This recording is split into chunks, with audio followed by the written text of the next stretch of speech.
Did you know that when you're on the road with limited data or Wi-Fi, you can still listen to the X-Zone Radio Show with Rob McConnell, The Science of Magic with Gwilda Wiyaka, X-1, Dimension X, Space Patrol, and every minute of the X-Zone broadcast network by calling 213-401-0080, courtesy of Audio Now. No smartphone, app, or internet needed. It saves your data plan and it's free if you have unlimited minutes.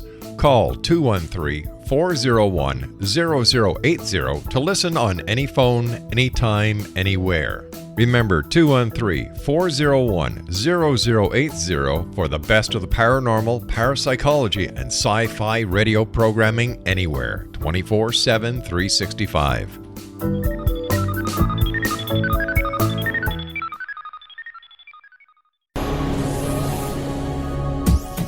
This is the X-Zone Broadcast Network, broadcasting worldwide on broadcast affiliates and satellite program providers, including CNN Broadcast Network, Sirius Satellite Network, Star Media, Good News Radio Network, Angel Broadcast Network, Wiki Broadcast Network, and WPBN TV. For more information on the X-Zone Broadcast Network, visit us at www.xzbn.net.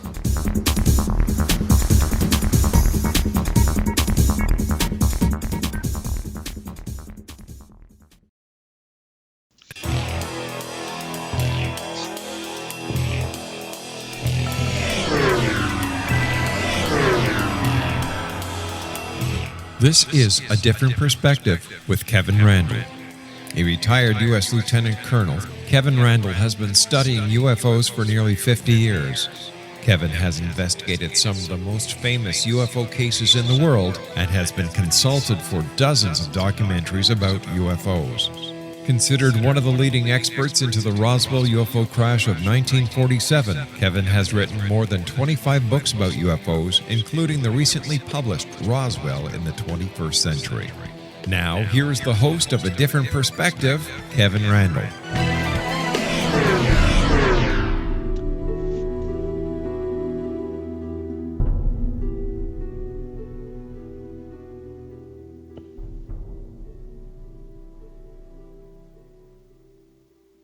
And we have returned from our hiatus, given the programming schedule and whatnot, after, I guess, a historic event last night, or I probably say the other night. We will be talking today with John Shirley, who is a fellow science fiction writer, and I may ask him about this later on.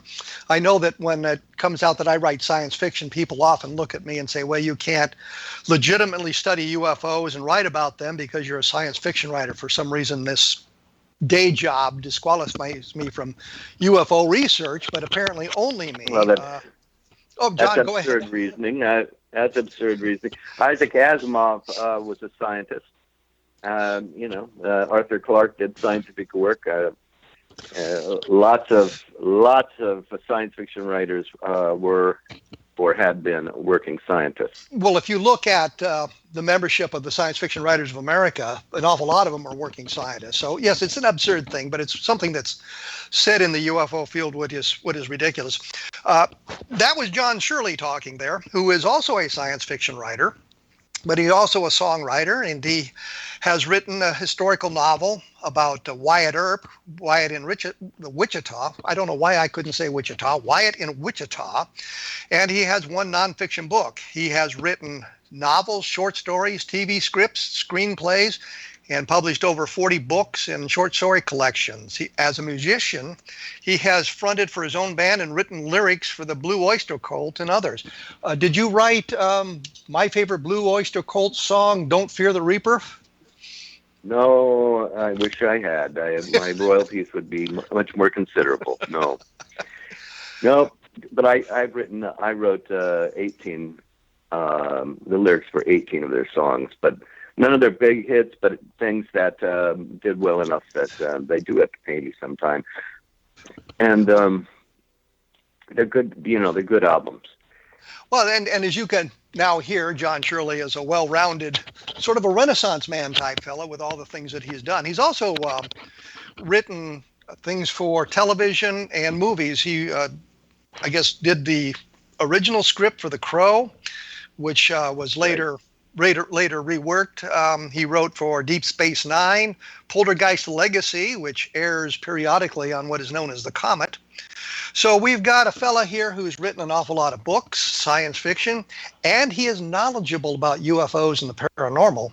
One of his books, and I keep having to look at the title, it's Silicon Embrace. I think of Silicon Valley, which is the HBO comedy, which is, I think, pretty funny. But that deals with Area 51 and things of that nature. So with that kind of segue, notice how I worked that in there, segue, what do you think is going on at Area 51? Oh, I think it's always been just human technological experimentation of different kinds. I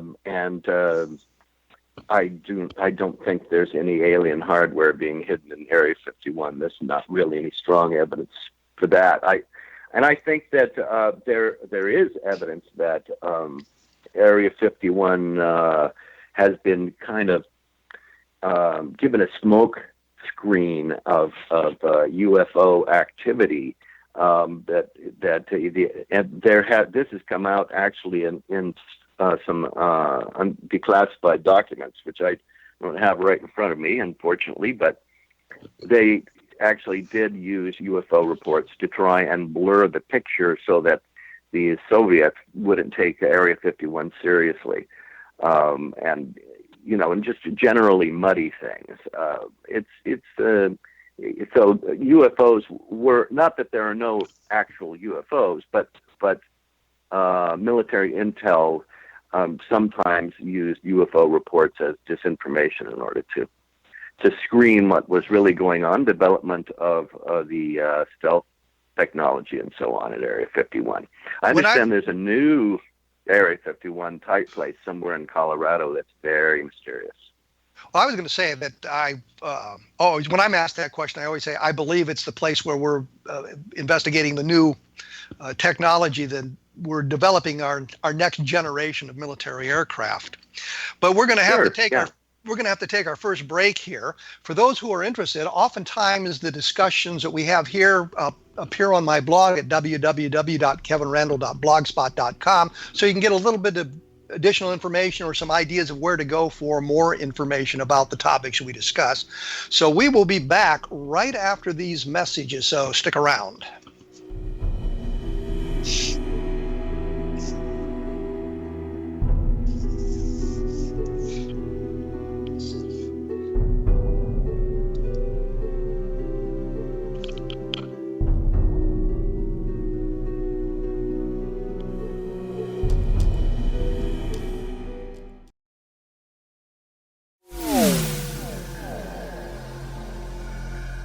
This is Kevin Randle.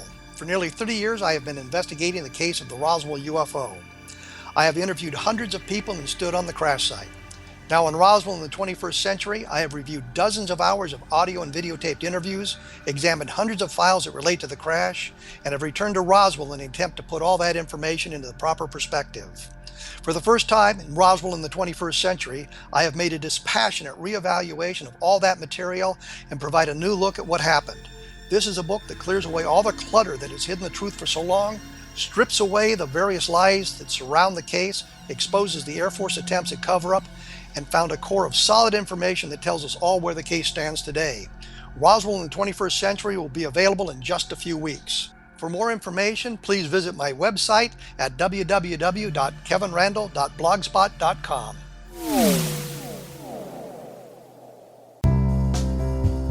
Gibbs A. Williams, Ph.D., is a practicing psychoanalyst, supervisor, researcher, and author in New York City. Much of his life has been dedicated to understanding nature and the uses of meaningful coincidences or synchronicities.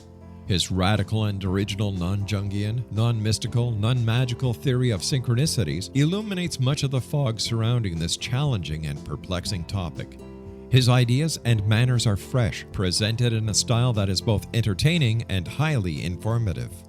He is also an expert on crisis intervention, specially focused on violence reduction for the police and citizens, mastering anxiety, frustration, and stress without the use of medication, and effectively preventing and treating heroin addiction. Dr. Williams can be contacted at his email address at gwwilliamsny11@aol.com or visit his website at www.drgibbswilliams.com.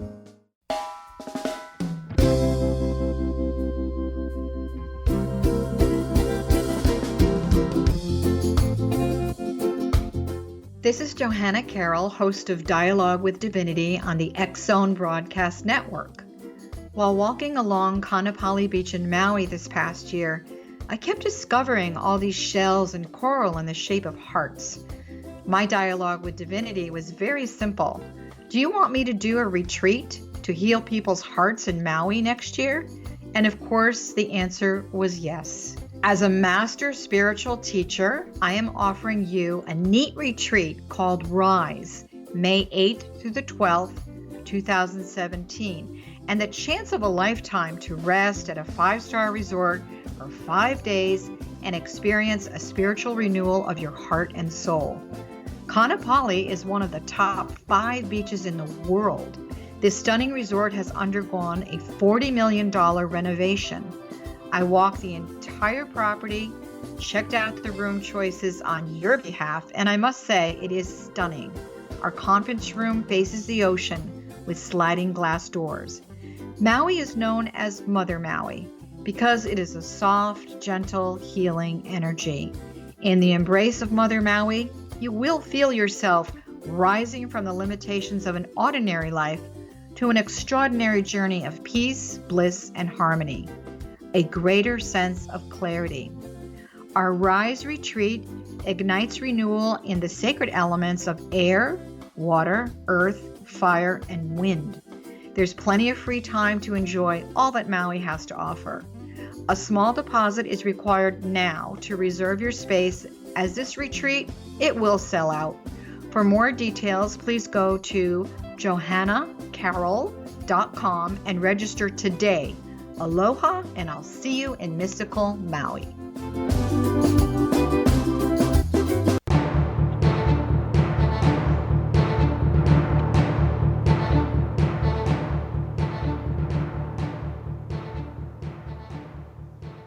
And we are back with John Shirley, my special guest, science fiction writer extraordinaire, songwriter, movie writer, contributor to the Star Trek series, and things of that nature. When we went away, we were kind of talking about Area 51 and how it is the area, I think both of us agree, that is the place for the development of the next generation of military aircraft. But as we were talking about that, John said something about it being used or UFOs being used to kind of disguise what was going on. And it kind of leads to the question, do you think there are real UFOs? By that I mean alien spacecraft, or are you of the opinion that the sightings can be explained in terrestrial terms, meaning natural phenomenon, the military kind of hiding their next generation of aircraft in these reports and that sort of thing? I think I don't know for certain, but the majority of sightings are what I think about is probably explainable flying objects, the PEFOs, and PFOs, and it's just that you have to look at them and use a kind of filter to remove the less probable explanations for most of these. But there are some, as you know, that are very mysterious and difficult to explain away. I've always wondered about the sightings over, I think it was in 1952, over Washington, D.C. Was it 52? Yes. Where there's just a big cluster of sightings and people and military people in aircraft seeing things and some filming of lights or reflective objects in the sky. And I don't know if that was ever satisfactorily explained, for example.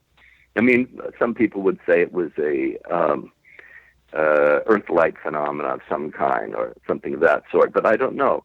But there are things there are instances like that stand out that are far more difficult to explain away. But I think the majority of UFO experiences, like I give you an example, a guy came to me and said that he had film of UFOs taking off and landing in the distance in this certain area, and he was afraid to go near it. And so I looked at it on a map and I checked the distance, and that was exactly corresponded to the nearest airport. Which, and the thing is that at night, airplanes coming up, if they're coming toward you, as they're rising, they look like they're going straight up. Oftentimes, they look like they may seem to be moving in a kind of mysterious flying saucery way, and they're kind of an elliptical blur at first, and then they can often, when they change course, they swing about, and they're going to go in a way that can make them seem to be zipping off.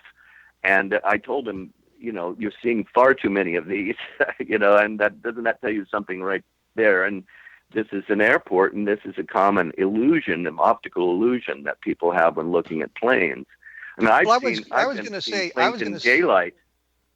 Yeah, I was going to say that's a very interesting thing. I remember looking up in the sky one night and seeing what I thought was a dome disk. I was just absolutely sure it was a dome disk because of the configuration of the lights on it and whatnot. And then I heard the roar of the engines and the airplane turned. And suddenly it was no longer a dome disk. So had I not had an opportunity to observe it for 15 or 20 seconds, had I not heard the jet engines, I would have said, I saw this dome disk with red and green lights on it. And I'm a former military pilot, so I know what the lights are supposed to look like. So, I get that you get fooled by those things. If you had run off and turned your back on it and run off to get somebody else or say, guess what I just saw, and then described it, it would have been ended up being a classic UFO sighting. But because you were, had the attitude of continuous observation and discernment, and not jumping to conclusions, you saw after a moment it was a plane. And that's happened to me before too, the exact same thing.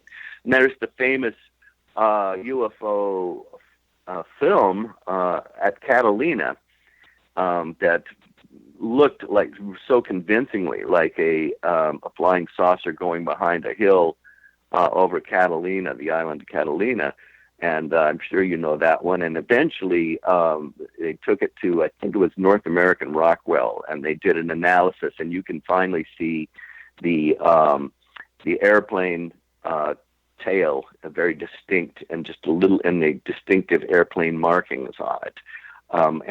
But see, in a distance, our eyes and the atmosphere tend to make many airplane shapes elliptical, kind of like cigar shaped or saucer on edge shape. So we have to be careful of those things. We're going to separate out the real from the unreal, or from misinterpreted stuff. We have to, because the whole point is getting at the truth. The truth is out there, and we want to get at the truth. And how can we do it if we just accept everything as all the, like you go to a UFO convention and people say this is how many UFOs have been sighted, and thousands and thousands. Obviously, it's something real. Well, most of those can be eliminated. So the sheer bulk of them is not in itself evident. Most of them can be eliminated just by, sort of parsing down the details and finding out what the people were actually seeing. Like the time I saw a golden disc that was shining from within, and kind of tilting, and it was, over the San Francisco Bay Bridge. And then instead of running off to tell somebody, I kept watching it, and then the breeze picked up and it began to disintegrate. And it was a cloud that was catching, that was kind of a lens-shaped cloud catching the first sunlight, or setting sunlight, just right to make it glow inside. And then it blew away into shreds. I was pretty excited for a moment. So we have to be able to make those distinctions so that we can find what we hope will be the real thing. It's just like Houdini used to do with ghosts. He was a skeptic, but he was always hoping to find the real thing. Well, I think one of the things you said that's interesting is going to the UFO conventions, the symposium, and people talking about all the sightings they've had or all the sightings that have been made. And on the blog that you have on your website, I was looking at that a couple of days ago, and you said something that I have said repeatedly, that we are not obligated to believe everything about the phenomenon. So that if I accept that maybe there's alien visitation, I'm not required to accept alien abduction or cattle mutilations or crop circles or all the subsets of ufology. I can look at the stuff and say, this makes no sense to me. Therefore, it is not alien visitation. It is something terrestrially based. Is that something that you've thought for a long time and sort of a theory that you've developed as well? Yes, it's a necessary skill to be able to sort things out, and some things are very sexy kind of and difficult to eliminate for sort of emotional reasons. Some of the fancier crop circles, they look cool, man, damn cool, and they can they exude an air of mystery and they're very cryptic in their sort of style. So people write books about them and research them and make wild claims like this could never have happened except by this fantastically powerful energy doing it, which turns out not to be true. And then if somebody comes forward, as they have, and saying the exact ones you're talking about, I made myself with my friend, and we dragged a piece of wood along in a specific pattern that we worked out ahead of time on a computer. Here's the original computer program, and here's how we did it, and here's the original film of us doing it, and they still won't accept that was not a real thing. It was not a flying saucer-made crop circle. It was these hoaxers, even though the hoaxers showed them how, had film of it, and so on and so on. Because they have, a lot of people have a kind of emotional investment in these things. They get very identified with it, and so they lose objectivity that way, and so they waste energy on pursuing an area when they could keep that energy back and stay objective and find the real thing. It's like there's like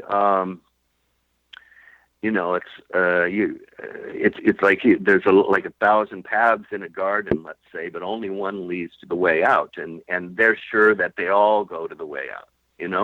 It's not every way in a maze leads to the way out. You have to be able to eliminate things in order to get to the real way through. So what you're suggesting here is that you're a skeptic. You look at this information that's coming to you, and you don't say, yes, I believe this because it's what I want to believe or what I need to believe. I look at the information to say, okay, is there a terrestrial explanation for it, or is there no explanation for it that we can find at this moment that we may find later on? But you look at it from a skeptical point of view. Yeah, I think of it as a scientific point of view. I think it's the scientific method, and part of the scientific method is testing. So, you kind of test it against, in any way that you can. And if there are, like physical traces, those have to be subjected to scientific tests. I remember that the guy who was a foot doctor who was selling alien implants. That was Dr. He had collected. That was Dr. Roger Lear. I wasn't aware that he ever sold any of those things, but that was Dr. Lear, and he was a podiatrist. I think you said. He turned up these things, and he said that he sold videos about them. I think. Yes. And also, he was hired to lecture about them. And each one was this weird little pearly shape that he had genuinely taken out of somebody's foot. And it was a common thing that came up. And he said that, the aliens like to insert things into your foot so they could monitor you. But, when these things were taken and analyzed, it turned out to be almost invariably bottle glass.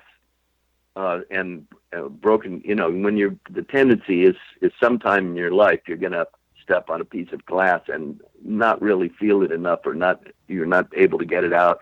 Then the body coats it with calcium that, makes it into this little kind of harmless node in your foot. And it may have an odd shape depending on where it is and what it was originally shaped like. And that's all they found in those things. They was bottle glass, especially Coca-Cola glass. Well, we're gonna have to take a quick break. And human calcium.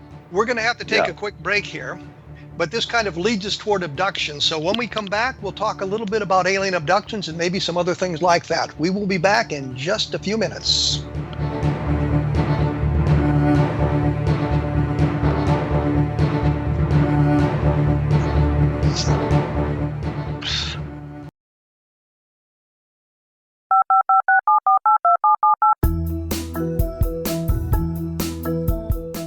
Did you know that when you're on the road with limited data or Wi-Fi, you can still listen to the X-Zone Radio Show with Rob McConnell, The Science of Magic with Gwilda Wiyaka, X-1, Dimension X, Space Patrol, and every minute of the X-Zone Broadcast Network by calling 213-401-0080, courtesy of Audio Now. No smartphone, app, or internet needed. It saves your data plan, and it's free if you have unlimited minutes. Call 213-401-0080 to listen on any phone, anytime, anywhere. Remember 213-401-0080 for the best of the paranormal, parapsychology, and sci-fi radio programming anywhere, 24/7, 365.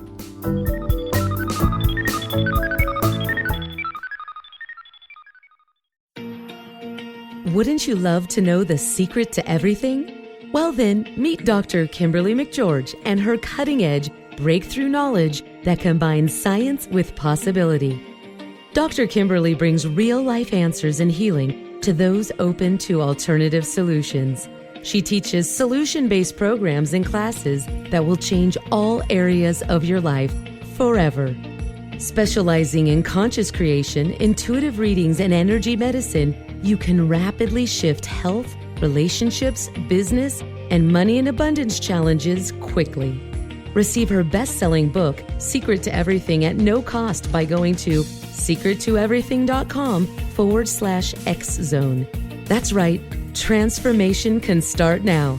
Just go to secrettoeverything.com/X-Zone and receive Dr. Kimberly's book for free.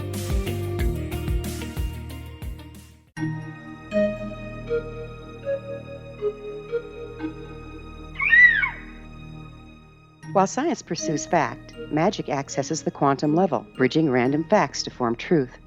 As long as science and magic remain separate and polarized, the truth cannot be known. I'm Gwilda Wiyaka. Join me on the Science of Magic radio program, dedicated to unification and evolution of consciousness. During each episode, I'll be speaking with experienced and respected scientists and mystics. From astrologers to astronomers, from medical doctors to shaman, the scientific method to dowsing and intuition, we'll weave together information from seemingly divergent practices to promote unity and enlightenment. Join me, Gwilda Wiyaka, and the Science of Magic right here on the Mutual Broadcast Network. For more information, visit www.thescienceofmagic.net.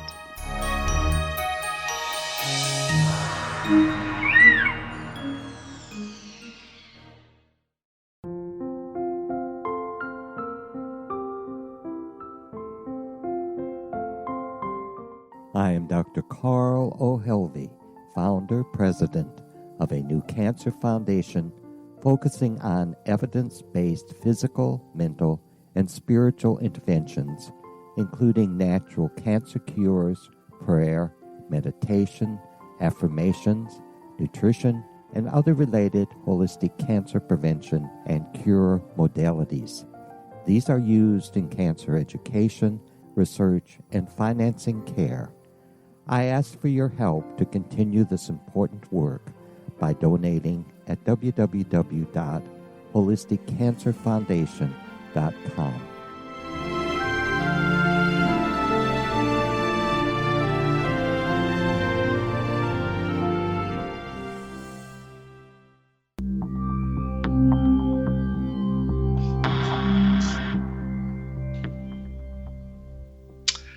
And we are back with John Shirley. And I think before we do anything else, we'll talk about abductions and implants in just a moment. But John, I believe you've got a new book coming out. Would you like to mention that before we get deeply into abductions? Well, the book is just out there with the publishers now, so let's hope it's coming out. You know, my agent just turned it in, and it is called Stormland, and it's about a place in America where there are major storms, like tropical to hurricane storms. This is, a novel. 24 hours a day, 7 days a week, 365 days a year, year after year.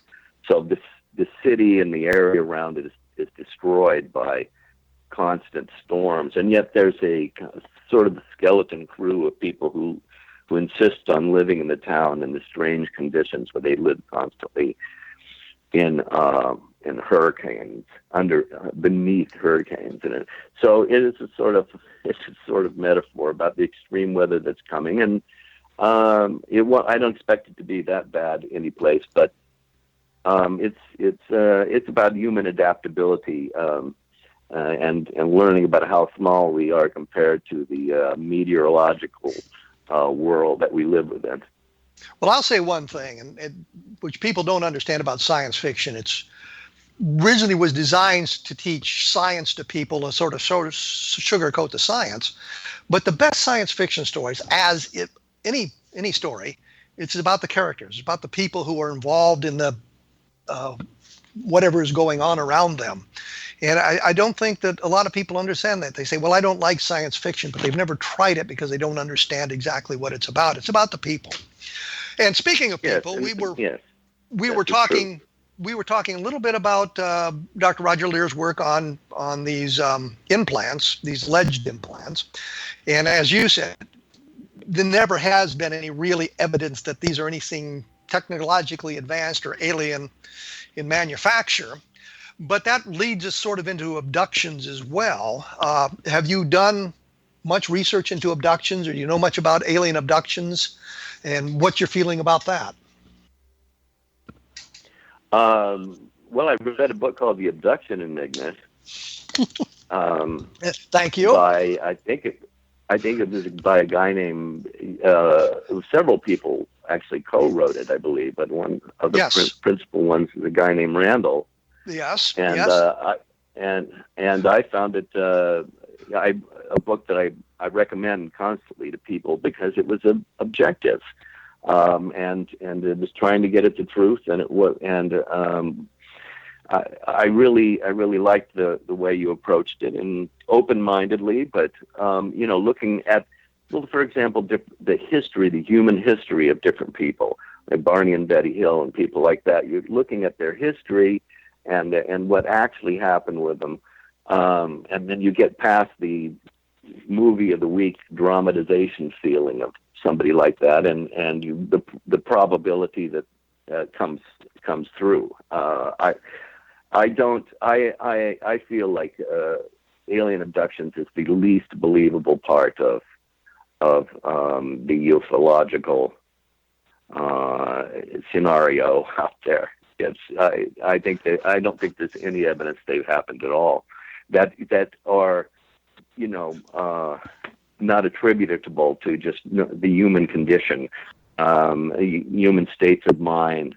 I mean, they say, how come it happens over and over again with similar patterns? And that's because, human beings make things up in similar patterns or experience things hallucinatorily with similar patterns, and we have all kinds of psychological symbols just fermenting within us that looking for a way to come out.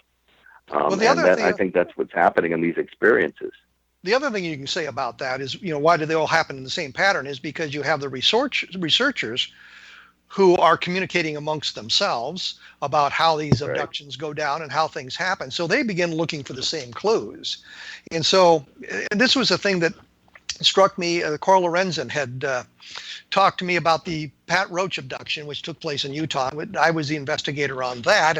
And she was struck by when Roach drew the creature that it had a sort of a Sam Brown belt on, and she said, this is something that we don't talk about, that it's been prevalent in Europe and these sorts of things, and we don't talk about it. And my immediately thought was, yes, but all the researchers know this. And so I watched the researchers subtly, and I don't think they did it consciously, but they subtly implanted an awful lot of the information in the person they were interviewing or talking to or hypnotizing, regressing. They were subtly implanting these ideas and didn't realize they were actually doing it. Russ Estes, Bill Cohn, and I did the book, and what was funny about this is we had been in Roswell, as a matter of fact, for I think the one of the big festivals, and I remember Russ looking at Bill Cohn and said, "Should we tell him?" And Bill Cohn says yes, and they started telling me about how they had done this abduction research, and they had found these things out, these terrestrial explanations. And I said to him, "You don't have to convince me, because I've sort of reached the same conclusion myself based on the research I'd done." And so when you look at these things, I guess, scientifically or objectively, more importantly, objectively, you begin to see the trends and how things are spinning sort of out of control, and how I don't think the researchers are doing it consciously, but how they sort of model their research after what they've read and the patterns they've observed in the past. And we're led off into this idea. Yeah, so they kind of front load those. They kind of prime the pump unconsciously. Yes. When they're and the hypnosis as a way of finding out what really happened to a person has been fairly well debunked. They're just it doesn't work in the field of crime, where it was tested and tested and tested, and they just found over and over again that it was not reliable. A famous example was the child molestation ring. The McMartin School. McMartin School, and then it turned out that there was nothing there, and all these lives were ruined, really, because of this, belief in this form of regressive hypnosis that just really is not valid. Well, the sad thing about the McMartin School is one guy spent 7 years in jail because he was this horrendous criminal abusing children, and it wasn't true. He couldn't get bail because nobody would do it. And when the trial was done and everything was looked at, there was nothing there. Everybody was done, but they'd lost their income, they'd lost their homes, they'd lost their savings. They were just utterly destroyed. So when you start dealing with these sorts of things, you have to be very, very careful. I was going to ask you about this idea. Do you, if you have got alien visitation and they aren't necessarily terrestrially based, do you have a theory of what they might be? Well,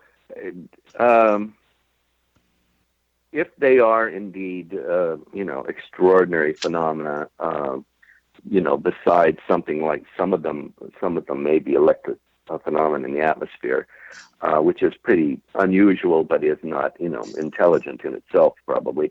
Then I always like the idea that maybe they were time travelers. There are a few people that have this notion that they might, that time travel is possible, and that they may come in a.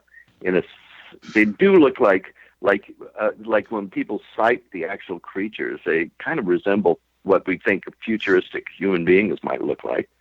But there's no real evidence to jump to that conclusion. That's what it is. I just think it's an intriguing idea. And when you consider the vast distances and the speed of light barrier, then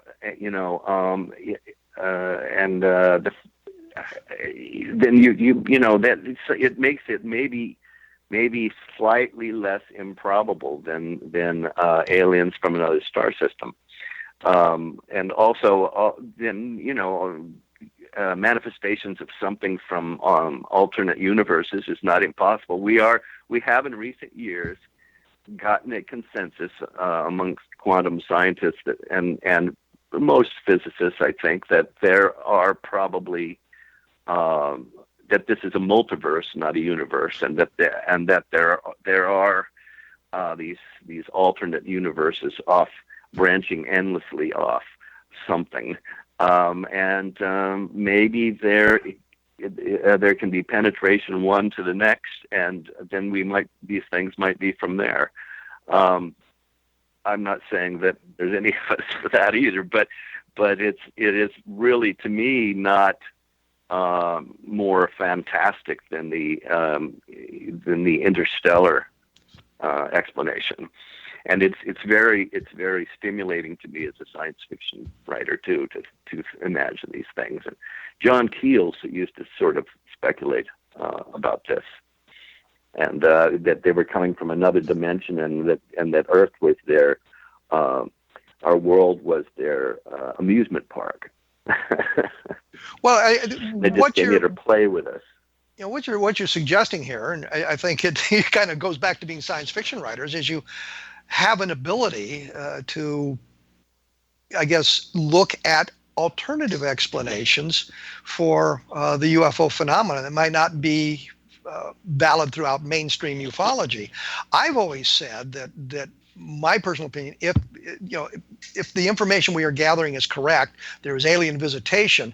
I believe it's from sources inside our own universe, traveling in the interstellar distances. They've solved the problem of interstellar flight, but there's always the possibility that they're time travelers. There's always the possibility that it's some kind of interdimensional leakage into our environment as well, and those are also possibilities based on the observational data that we have.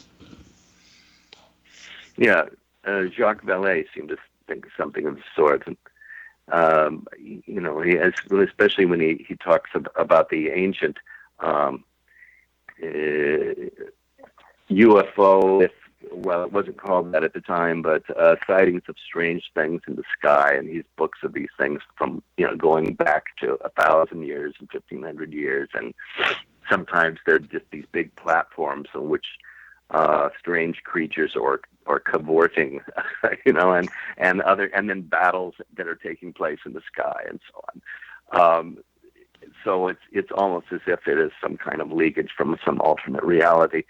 I love stuff like that. I don't know what to believe from it, but it's exciting, and fun to think about. But ultimately, the truth will be found by some intelligent use of the scientific method. Well, we're going to have to take another break here. When we come back, and I know that you expressed an interest in talking a little bit about Roswell, maybe we can do that, and it'll give me an opportunity to promote my book, which I'm always. I'm going to interview you about it. That's my plan. Okay, and we'll learn a little bit more. This is Kevin Randle. We are at a different perspective, and we will be back in just a few moments after these messages. So stick around.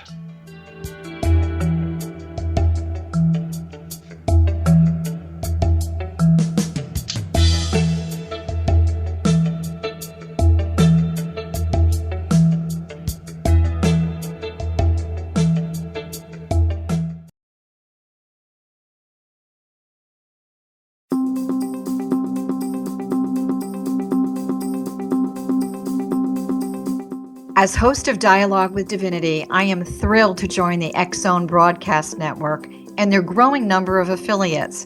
My quest for a connection to the divine ignited my successful career path as an international spiritual counselor for over 40 years, and author of 4 books, and well-known metaphysical educator.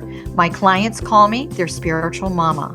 So my job is to offer you a radio show to help you grow spiritually with wisdom and get specific tools from guests who are experts in their field. Tune in to Dialogue with Divinity and be part of the conversation with Spirit. My goal, your happy soul. For more information, please visit my website at johannacarroll.com.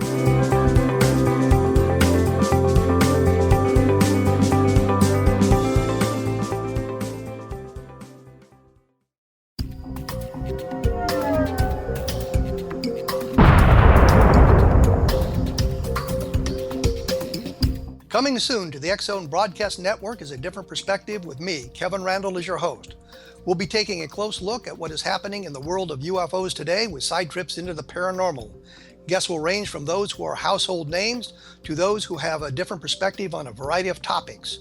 No topic will be taboo, but there will be tough questions asked as we all search for the truth about UFOs, the paranormal, and those things that excite us. Sometimes we'll agree with a guest and sometimes we won't, but we'll try to keep the program topical. For those of you who would like to read, be sure to visit www.kevinrandle.blogspot.com and remember to listen to the other fine programs on the X-Zone Broadcast Network at www.xzbn.net.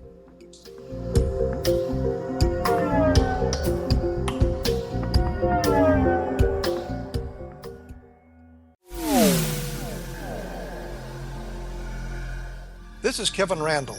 For nearly 30 years, I have been investigating the case of the Roswell UFO. I have interviewed hundreds of people and stood on the crash site. Now in Roswell in the 21st century, I have reviewed dozens of hours of audio and videotaped interviews, examined hundreds of files that relate to the crash, and have returned to Roswell in an attempt to put all that information into the proper perspective. For the first time in Roswell in the 21st century, I have made a dispassionate reevaluation of all that material and provide a new look at what happened. This is a book that clears away all the clutter that has hidden the truth for so long, strips away the various lies that surround the case, exposes the Air Force attempts at cover-up, and found a core of solid information that tells us all where the case stands today. Roswell in the 21st century will be available in just a few weeks. For more information, please visit my website at www.kevinrandle.blogspot.com.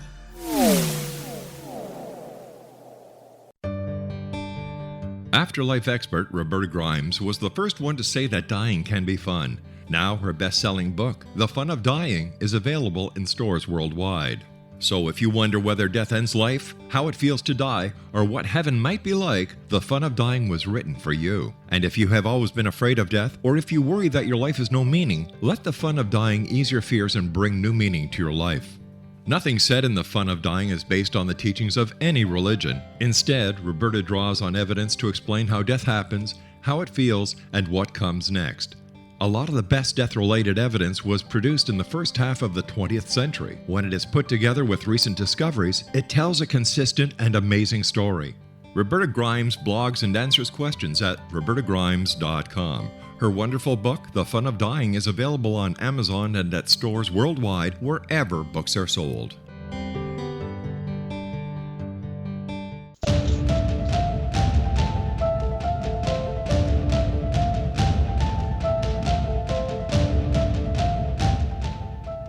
And we are back with John Shirley talking science fiction, alien visitation, interdimensional travel, time travel, and all of that sort of thing. As I say repeatedly, that oftentimes once we're completed with our conversation here, we will, I'll have something up on my blog at www.kevinrandle.blogspot.com that may lead you to other sites and things like that. It'll provide additional information. When we went away, John was threatening to interview me about the Roswell case. So I will turn the microphone over to him, so to speak, and he can ask a question about Roswell. And as I've said repeatedly, and you all know, the book that just came out is Roswell in the 21st Century. It's available as an ebook. It's available as a print book, so you can get it in any kind of form you want. John, the microphone is yours. Well, I want to know what possibly new can be said about Roswell. I don't expect you to give away everything that people need to read the book, but to learn. But it's still maybe some hints. For example, what is why are you calling it Roswell in the 21st century? What's been found out in the 21st century on this subject? When I began the project, the supposed crashed spacecraft at Roswell, New Mexico. When I began the project, I looked at it as a cold case. I wanted to re-examine all the evidence that had been presented to this point. And in doing so, I found things that were very, very interesting.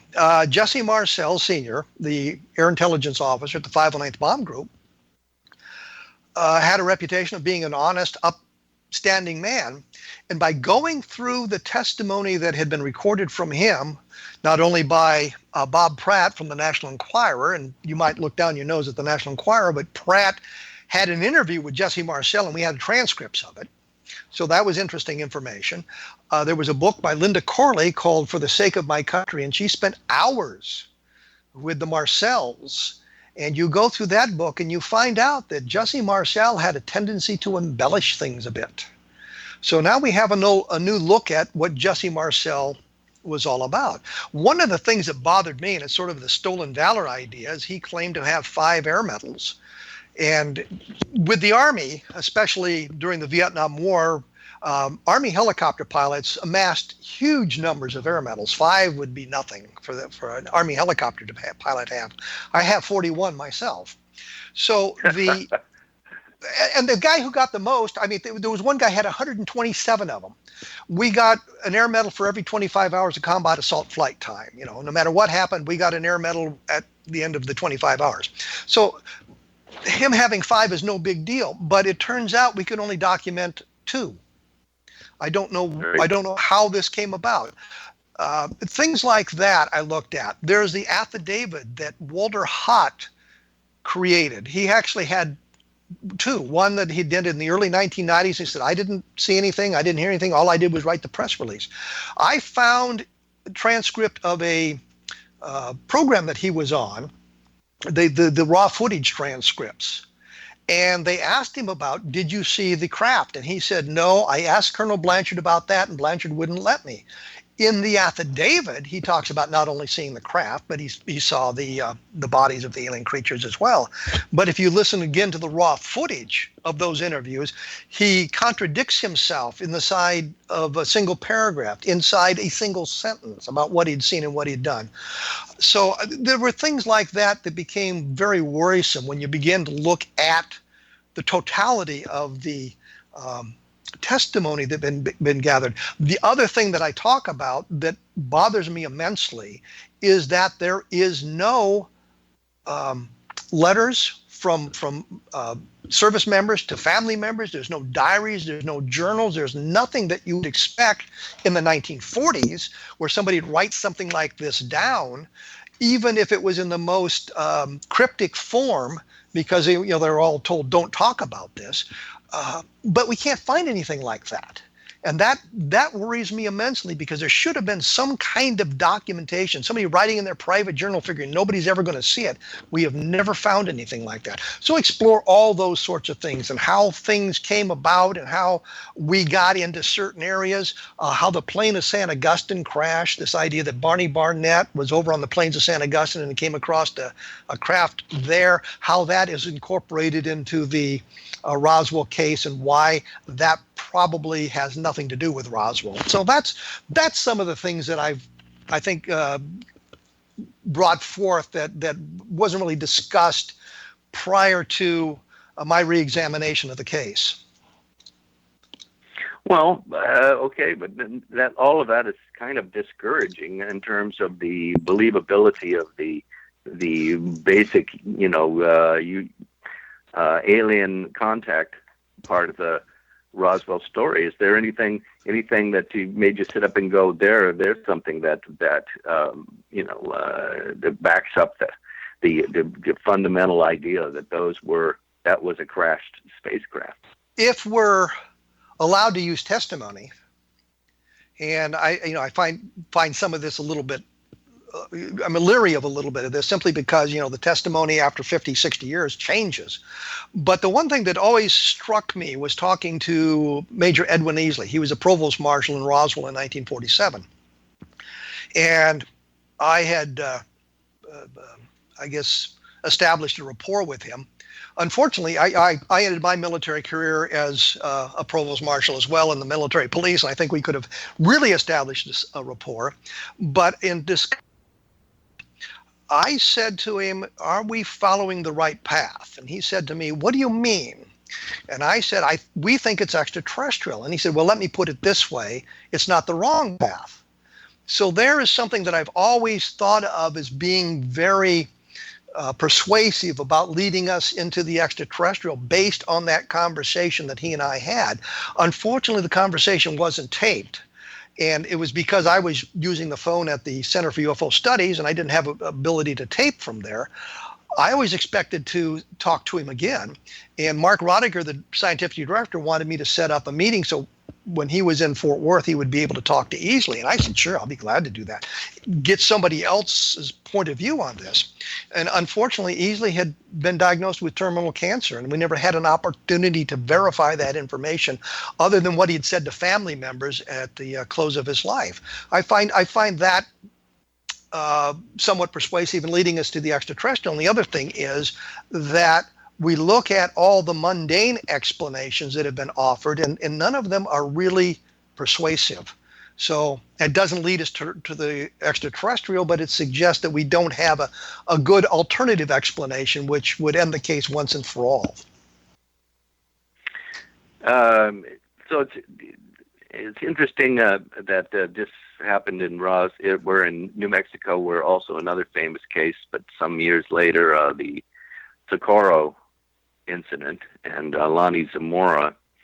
And you have a thing at your blog about relating to that, having to do with an insignia he saw on the object, which appears in other places too.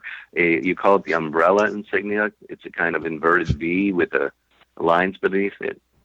Well, that's we've discussed that on the program here a number of times with Ben Moss and Tony Angelino. I don't know why I cannot say his name properly.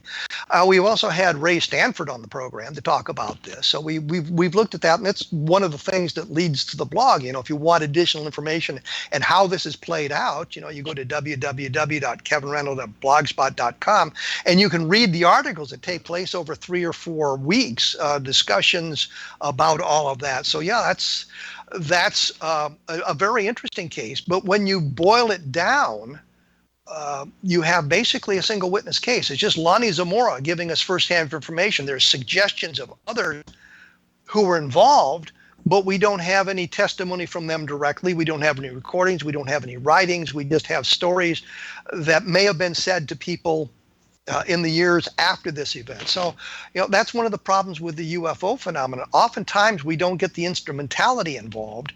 And that was one of the things I think the scientific community would like to have us do. Get instrumentality involved, the radar sightings, the photographic evidence, which the landing traces. All of those things would be good to build a solid case. I've always said that we need multiple chains of evidence. You get the scientific, not the scientific, but you get the observational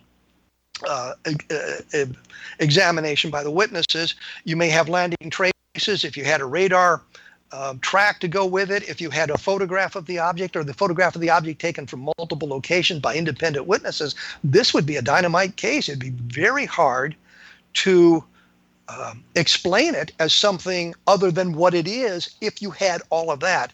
And unfortunately, we don't have. What about the what about the possibility? It's been suggested that it may have been a moon lander being basically tested, and it kind of sort of more roughly the same shape, and maybe even a symbol on it that could relate somehow to some secret project. You know, one of our moon landers in advance of our actual Apollo project. There was no documentation. There's no documentation to support that. And one of the people involved in the investigation was a guy named Captain Richard Holder, who was the uprange commander at White Sands. He would have known about those things. So we haven't been able to locate any of that. We're now out of time. You've done your wonderful job of interviewing me, and I've shot my face off for a great deal of time here. This is basically the end of what we're going to have to be able to do today. This is John Shirley, my guest, whose new book is Stormland. I don't know why that I spaced that out. Do you have a website that you could send people to? John-Shirley.com. A little hyphen between John and Shirley. So you can learn more about what John Shirley has written and done. We will be back next week with another exciting episode of A Different Perspective. In the meantime, take a look at the blog at www.kevinrandle.blogspot.com, and we will return in 167 hours for another exciting episode.